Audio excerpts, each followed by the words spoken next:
China has 65 million empty homes, 1 in every 5 houses standing vacant.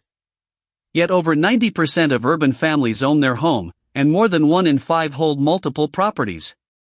Local governments, meanwhile, rely on land sales for up to half of their revenue. The image is jarring, ghost towers and record ownership existing side by side. But this is not a bubble bursting, nor a central planning failure. It's a choreographed build-ahead-of-demand system, a machine that treats empty cities as inventory, not mistakes. By the end of this video, you'll see why the ghost city label is the wrong way to understand a model that is working exactly as designed. By the end of 2024, China's urbanization rate hit 67%, a staggering climb from 18% in 1978.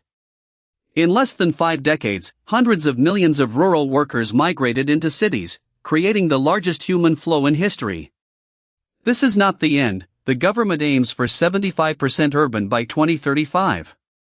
Observers estimate that reaching that target will demand 40 to 50 million new housing units on top of everything already built. Cities must stay ahead of the wave. A migrant family cannot wait 2 years for a roof. They need schools, clinics, and metro lines ready when they arrive. So Chinese planners invented a simple rule: build the district first, and the people will come. Without pre-built housing, cities would be paralyzed by slums, traffic chaos, and runaway rents. The strategy flips the usual order: supply before demand. This is the piston driving the entire engine. Why would local officials build entire suburbs before anyone lives there? The answer sits in China's fiscal structure. Starting in the 1990s, tax reforms centralized revenues in Beijing while leaving expenditure responsibilities with cities. Local governments scrambled for funds and discovered that land could be monetized. By the boom years, land sales were contributing up to 50% of local budgets. Residential investment as a share of GDP soared from 2% in 2000 to 6% in 2011, rivaling the peak of the U.S. housing bubble. For a mayor, zoning a new district and auctioning 70-year leases to developers was the fastest way to pave roads, build schools, and meet GDP targets. Once one parcel was developed, the next became the plan, creating a self-reinforcing cycle of construction that had to happen long before demand materialized. While local governments supplied the land, ordinary Chinese provided the demand, or more precisely, the demand for a safe place to store wealth. Stock markets were turbulent, deposit rates were low, and capital controls made it hard to invest abroad. Real estate stepped into the void. By 2023, 90% of urban households owned their residence, over 20% held multiple properties. Between 2004 and 2014, housing prices doubled across the country. The real estate sector, together with related industries, swelled to an estimated 30% of GDP. Families began buying apartments for children not yet born, viewing concrete as the safest bet against inflation. Banks offered preferential mortgage packages for second homes, treating property as an unbeatable asset class. An empty apartment was not a vacancy, it was a locked savings account with a door. This cultural fusion of housing and finance turned construction into an unstoppable force.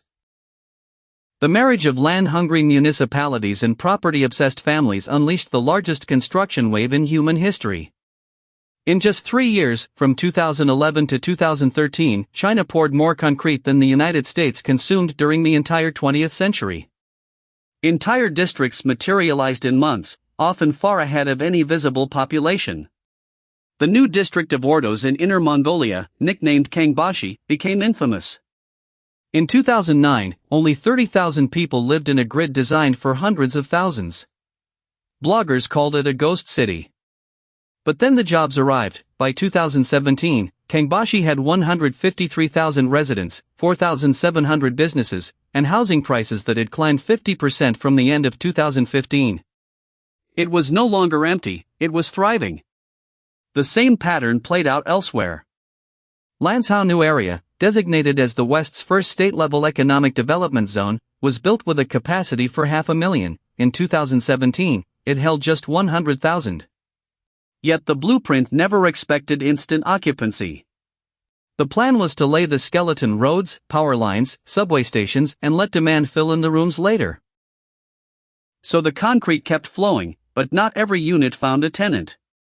By 2017, the census counted 65 million vacant homes, 1/5 of the nation's total housing stock.